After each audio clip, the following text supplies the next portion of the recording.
down and down and down and down. Then all of a sudden, it just started to speed up and then just went right into the sky again. And I'm like, oh my God, what the hell just happened? That was trippy. And so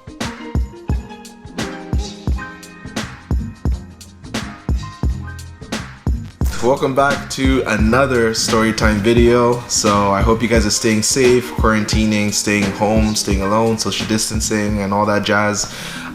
In the meantime, because I can't go outside, I can't do interviews, I can't vlog, I can't drone, I want to hit you with more indoor videos, even though it's nice and sunny and springtime and everything going on outside. And anyways, so in this video I'm going to share with you a story from August of 2019.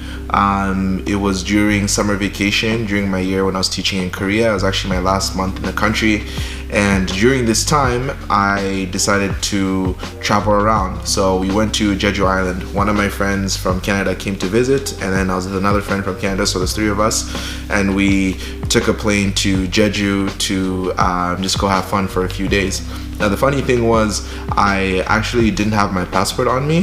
Reason why is because I was going to fly to China, I think within a week or so from my trip to Jeju. So I had given my passport to the embassy, the Chinese embassy in Seoul, and so they had my passport and they were stamping it and giving me a visa and all that jazz in order for me to get to the country. So at first I was just like, oh, I don't even know if I'm going to be able to use my ID as enough to travel within Korea, because Jeju, even though it's an island outside the mainland of Korea, it is owned by Korea, so I wasn't doing international travel. So I went to the airport and I was totally fine. I could use just my ID to say that this is who I am, and I could fly to Jeju. So good stuff. Get to Jeju, it was a lot of fun. We went to one of the bigger caves that are on the island, and we did some other fun stuff. We went through some mazes and did some other amazing things. I'll link the video right here if you want to watch it. And that's not the point of the story. The point of the story was, on the way back, I was going to take a flight back to where I used to live, which is in Yangyang. Now Yangyang has an international airport, and it flies to Japan and maybe, I don't know, another country, but it's a very, very small airport, and very, very small airlines work for that airport. So my two friends that I mentioned earlier, they were actually going to be flying to Tokyo. They were going to be going to climb Mount Fuji, and I decided not to do that because I was going to be going to China the following week. So also I didn't have my passport to go to Japan. What ends up happening is they go to Tokyo, and I end up going back to Yangyang, which is in mainland Korea.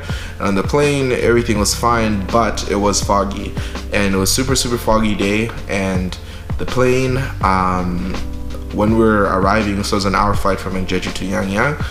When we were arriving, I could see, like, it was like I couldn't even see the ground, like it was that foggy.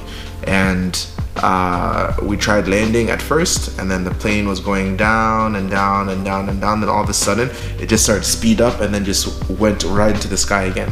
And I'm like, oh my God, what the hell just happened? That was trippy. And so the pilot or whoever came on the speakerphone, the PA system, and said, oh, hey, sorry that we had to do that. The pilot had trouble seeing the runway. He couldn't really tell if he was landing exactly and where he needed to, so we decided to quickly speed up and then go right into the sky because it wasn't going to be a safe landing. So I was just like, that's not good. That's not really, really good information to hear. So anyways, maybe like 10-15 minutes later of him like circling the skies, kind of waiting for it to get a little more clear so he can get down, and I'm sure he's talking to the people that are working at the airport. I don't know all the finer details, but he gives it a second try. The second time he's going down again towards the runway, and I'm thinking, my heart's beating, like, okay, let's hope that this plane lands properly. And then it's on its way down, and then all of a sudden it goes into the sky again, and I'm like, oh my God. And like, Gangwon, the province in Korea, is a very, very mountainous region. So I kept on thinking to myself, I'm like, with all this fog, like, what if like we kind of like miss where we're supposed to hit and end up hitting a mountain or something? I was sketching, or a building, whatever. So we go to the sky again, and then the radio comes on and they say the same thing, like, oh, sorry, we're having trouble seeing the runway again. We're gonna try again in like 15 minutes. So I'm just like, like, this is so painful. Like, I'm stressed out again. I'm alone, and so I couldn't even like speak English to somebody, you know, beside me in the plane, because I didn't know who spoke English. So I'm like, all right, whatever. I guess I just have to wait this through. So third time, was a charm. And on the way in the sky, when we're coming down, we did end up sticking the landing, but it was a little rough, and then we ended up stopping. So that was one of my scarier flight situations that I've been in. As you guys know, I made another video talking about my scary 24 hours since I left Korea. If you want, you can watch the video right here. That was also another sketchy flight situation and just a lot of bad luck that was going on. So August for me was very, very weird, exciting, tricky month with everything that was going on. But yeah, guys, that's pretty much the story.